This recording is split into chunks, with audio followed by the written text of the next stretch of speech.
2018 থেকে 2023 এই 5 বছরে এক সাংবাদিকের জীবনে ঘটে গেছে নাটকীয় সব উত্থান পতনের গল্প। রয়টার্সের বর্তমান বাংলাদেশ প্রতিনিধি স্যাম জাহান সম্প্রতি একটি দীর্ঘ ফেসবুক পোস্টে সাবেক কর্মস্থলে এপি এবং এপির ঢাকা ব্যুরো প্রধান শফিকুল আলমের বিরুদ্ধে চাঞ্চল্যকর অভিযোগ তুলেছেন।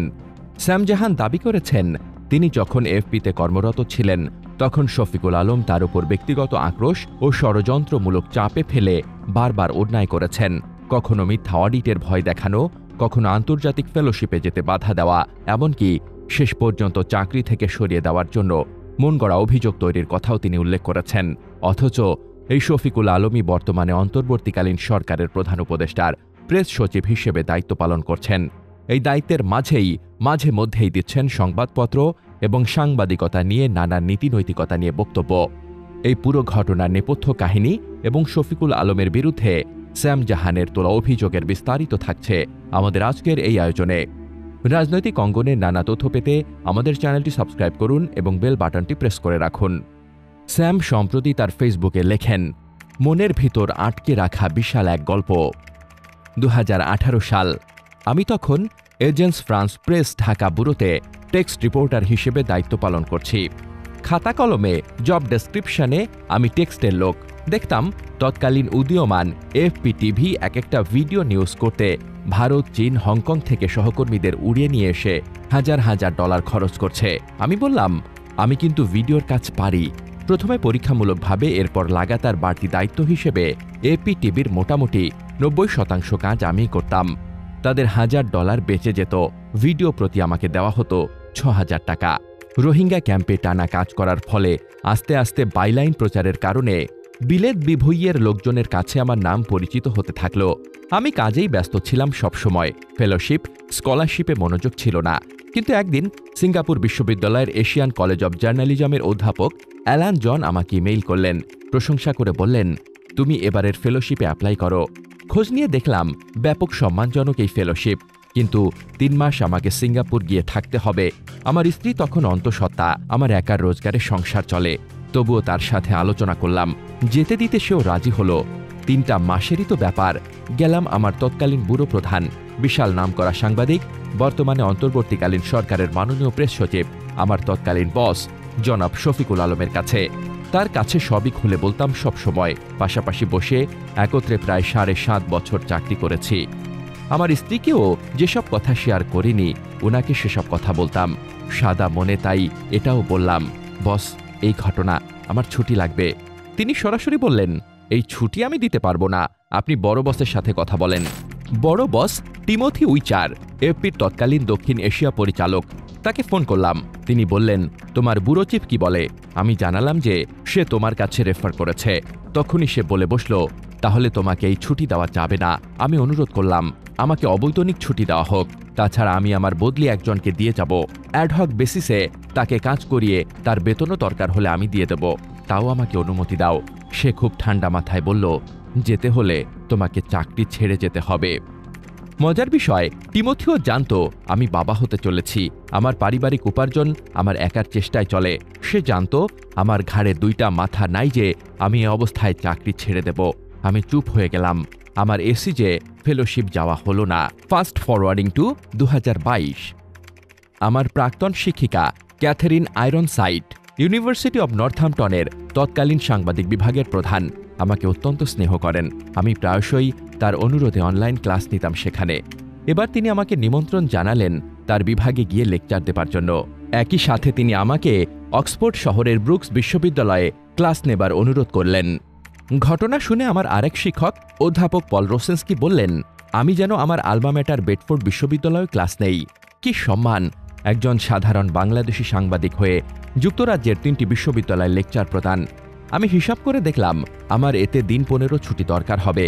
আবার গেলাম আমার বড় ভাই জনাব আলমের কাছে এবং আবার তিনি বললেন, মনে হয় না ছুটি এতদিন দেবে। আমি গেলাম তৎকালীন দক্ষিণ এশিয়ার পরিচালক সেবাস্তিয়ান বার্জারের কাছে। সে জিজ্ঞেস করল, তোমার ব্যুরো প্রধানের বক্তব্য কি? আমি মনে মনে টের পেলাম, আরে এ তো পুরো 2018-র ডেজাভু। আমি শুকনো গলায় বললাম, উনি তোমার সাথে কথা বলতে বলেছেন। সে সাথে সাথে বলল, না, সামনে নির্বাচন, ছুটি দেওয়া যাবে না। আমি বেশ দমে গেলাম। ইতোমধ্যে আমি যুক্তরাজ্যের শেভেনিং ফেলোশিপে অ্যাপ্লাই করেছিলাম। রেফারিদের মধ্যে শফিক সাহেবও ছিল এবং এক পর্যায়ে সেটা পেয়েও গেলাম। সেবাস্টিয়ানকে জানালাম, সে সাফ সাফ না করে দিল। ছুটি 15 দিনেরটাই দেয়নি, আর সাথে আরও 2 মাস। অসম্ভব। বেশ বিরক্ত হলাম। এবার একটু শক্ত কথাও বলে ফেললাম সেবাস্টিয়ানের সাথে। 2018 সালে যেতে পারিনি, বল আমার কোর্টে ছিল না।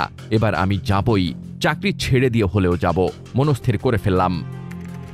আগস্ট 2022, রোহিঙ্গাদের আগমনের 5 বছর পূর্তি।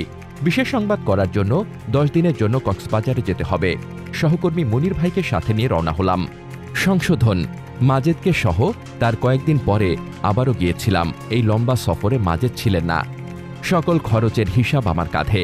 বিমান ভাড়া, হোটেল ভাড়া, খাবার খরচ, গাড়ি ভাড়া, অনুবাদক এবং ফিক্সার ভাড়া সবকিছুর দায়িত্ব আমার। 12 দিনের মধ্যে 9 দিন ব্রিজ হলিডে। হোটেলে বাড়তি খরচ, বিমান ভাড়া বাড়তি, খাওয়া দাওয়ার দাম বেশি। এসে হিসাব জমা দিলাম, সমস্ত রসিদপত্র সহ। শফিক সাহেব স্বাক্ষর করে দিলেন। বিল পাশ হয়ে গেল। হঠাৎ করে শফিক সাহেব বলা শুরু করলেন, স্যাম, আপনার অতিরিক্ত খরচ নিয়ে অডিট ধরেছে। আমি অবাক। অতিরিক্ত কি খরচ করলাম? প্রত্যেকটি পয়সারই তো হিসাব দিলাম। তারপরেও সন্দেহ হলে আমাকে শোকজ বা অডিট করেন, কোনো সমস্যা নেই। কিন্তু সেটা আর হলো না। অফিসিয়ালি আমাকে কেউ কিছু বলে না। কেবল শফিক সাহেব 2 দিন পর পর আমাকে বলেই চললেন, আপনার ওপর ইনভেস্টিগেশন চলছে, বসেরা ক্ষেপে আছে। আমি বললাম, বেশ, কোনো সমস্যা নেই। এরপরে তিনি নিজেই আমার ড্রাইভার, আমার ফিক্সারদের ফোন দিয়ে দিয়ে জানতে চাইলেন, স্যাম তোমাদের কয় টাকা দেয়? তারা উত্তরে যা বলার বলল। এর মধ্যে এও জানলাম তিনি রোহিঙ্গা ক্যাম্পে কাজ করা শিক্ষিত কিছু ফ্রিল্যান্স রোহিঙ্গা সাংবাদিকদের থেকে নিয়মিত ফোন করে তথ্য নেন, কিন্তু বদলে কখনো 1 পয়সাও দেন না। তাকে রোহিঙ্গারা অনেক সম্মান করে, স্যার বলে ডাকে। তাই তার কাছে টাকা চাইতেও তারা ইতস্তত করে। যাই হোক, আমার সো-কল্ড ইনভেস্টিগেশনের ফলাফল আর আমাকে কেউ জানায়নি। অডিট যদি হয়েই থাকে তাহলে দোষীকে বাইরে রেখে কেন? আমিও আর এ বিষয়ে ভ্রুক্ষেপ করলাম না। আমার বাবা সে সময় শয্যাশায়ী, ক্যান্সারে আক্রান্ত, মৃত্যুর সাথে লড়ছেন। সেদিকে আমার ব্যস্ততা। 3রা নভেম্বর 2022, আব্বা মারা গেছেন গতকাল। সিএমএইচে শফিক সাহেব সদল বলে এসে আমাকে সহানুভূতি জানিয়ে গেছেন। আজকে আব্বার লাশ নিয়ে এসে গ্রামের বাড়িতে দাফন করলাম। আবার এর মধ্যে আমার পকেট থেকে অফিসের ফোন চুরি হয়ে গেছে, যার ভিডিও পর্যন্ত রয়েছে। অধিক শোকে পাথর হয়ে গ্রামের বাড়ির এক কালভার্টে বসে আছি আনমনে। আমাকে না পেয়ে তিনি ফোন দিলেন আমার ড্রাইভার ফজলু ভাইকে। আমি ফোন ধরতেই আবার বলা শুরু করলেন, আপনার খরচ নিয়ে কিন্তু অডিট হচ্ছে, পরিস্থিতি ভালো না। তার সময় জ্ঞান এবং পরিস্থিতি অনুধাবনের সাধারণ জ্ঞানের সীমাবদ্ধতা আমাকে বোকা করে দিল। সদ্য এতিম একটা ছেলেকে এ সময় এভাবে ফোন দেয়া চলে? আমি বললাম, যা ইচ্ছা করেন, পারলে আমাকে সরাসরি অফিসিয়ালি শোকজ করেন, না হলে এ বিষয়ে আর কথা তুইলেন না ভাই, বলে রেখে দিলাম ফোন। 15 জানুয়ারি 2023, শফিক সাহেব অফিসে অস্থির পায়চারি করছেন আর বলছেন আজকে বিকেলে সেবাস্তিয়ান ঢাকায় আসছে। তিনি বেশ চিন্তিত।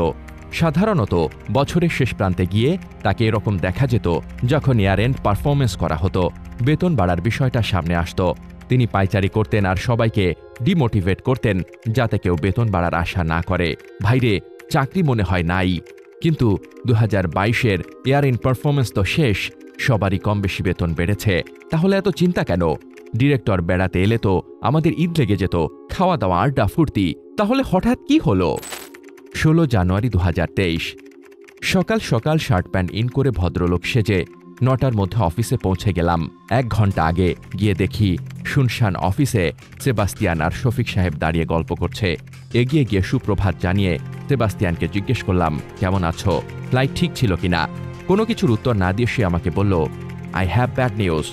দেখলাম তার হাতে এপি লেটার হেডে বেশ লম্বা চিঠি। এসো বসে কথা বলি, বলে সে সোফায় গিয়ে বসল। আমিও বসলাম তার সামনে। আমি ভাবলাম শোকজ চিঠি হবে হয়তো। শফিক সাহেব ঘুরে গিয়ে বসলেন দূরে তার নিজস্ব চেয়ারে। মুখের সামনে মেলে ধরলেন এক পত্রিকা। আমাকে সেবাস্তিয়ান বলল, এই চিঠিটা পড়ো। পড়লাম। সারমর্ম, বৈশ্বিক অর্থনৈতিক সংকটের কারণে এপি ঢাকা এখানকার টেক্সট রিপোর্টার পদটা ছেঁটে ফেলছে। আমার service is no longer required. আমাকে 2 মাস সময় দেওয়া হয়েছে। আমার আর চাকরি নেই। আগেই বলেছি আমি চাকরি ছেড়ে দিয়ে যাব, সেটা আগেই মনস্থির করা।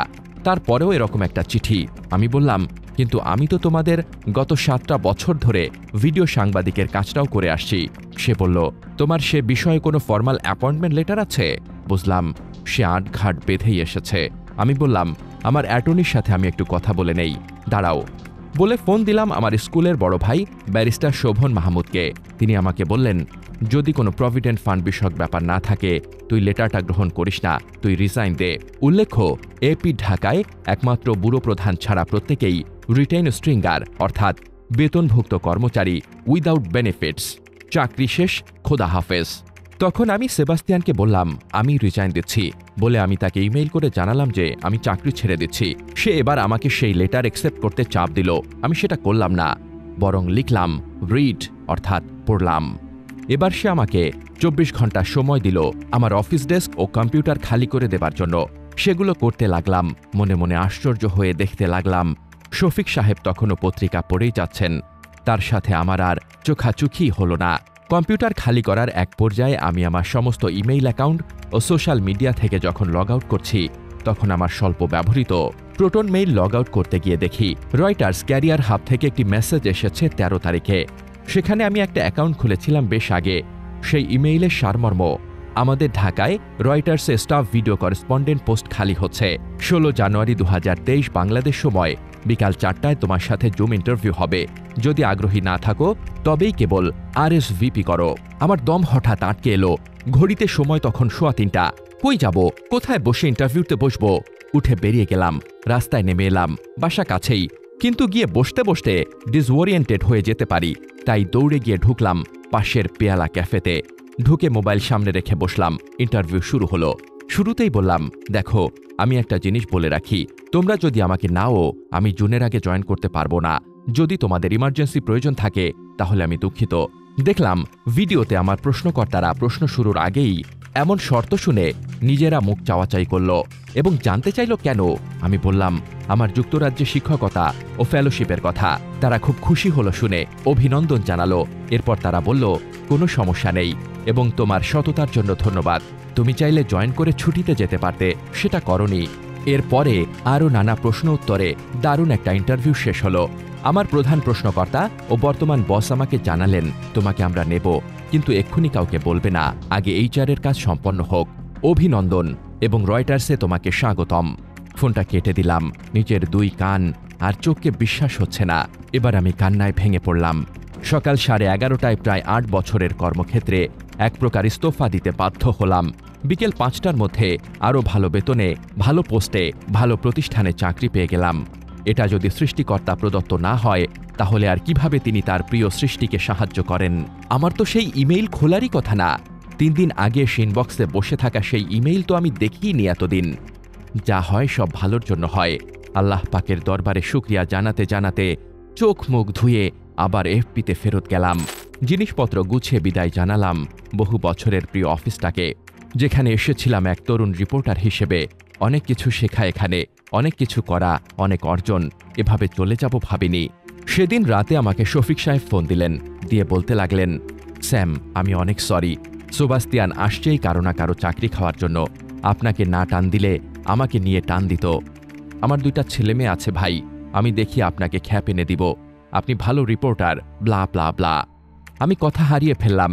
যে ভদ্রলোক চলতে ফিরতে খালি গল্প করেন যে দুনিয়াতে তার বাবার বাড়ি, শাহিনবাগে নিজের ফ্ল্যাট, ময়মনসিংহে তার স্ত্রীর 2টা ফ্ল্যাট, বাচ্চারা প্রায় বিশ্ববিদ্যালয়ের গণ্ডিতে পৌঁছে যাচ্ছে, স্ত্রী সম্মানজনক স্কুলে শিক্ষিকার চাকরি করেন, নিজে প্রতি মাসে 2-3-4 হাজার ডলারের ফ্রিল্যান্সিং করেন। সেসবের ইনভয়েস আবার লিখে দিতে হতো আমাকে, কারণ তিনি MS ওয়ার্ড পারেন না কিংবা আলসেমি। তিনি এসব কি বলেন, যেখানে তিনি জানেন আমার পরিবারে আমি একা উপার্জন করি। আমার বাচ্চাটার তখন 3 বছর বয়স।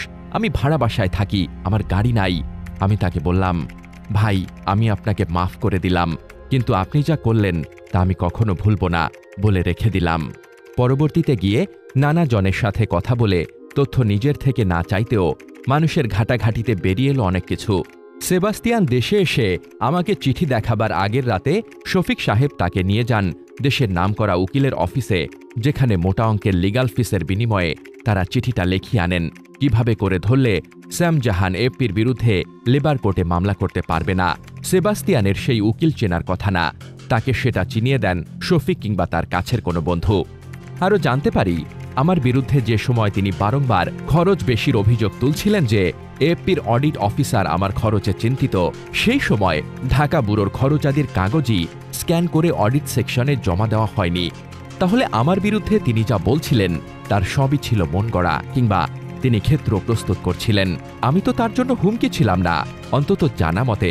হ্যাঁ, আমি লেখা ও ভিজুয়ালের কাজ দুইটাই পারতাম। তাকেও অফিস বলছিল বারবার ভিডিও করা শেখো, কিন্তু তিনি শিখতে অপারগ ছিলেন।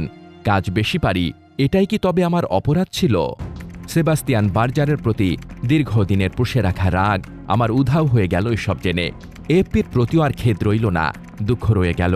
যাকে বড় ভাই মনে করেছিলাম, যাকে বিবিধ পারিবারিক অনুষ্ঠানাদিতে দাওয়াত দিয়ে ভিভিআইপি খেদমত করেছিলাম, যার কাছে সাংবাদিকতার অনেক কিছু শিখেছি, সেই মানুষটা আমার সাথে এরকম কিভাবে করলেন?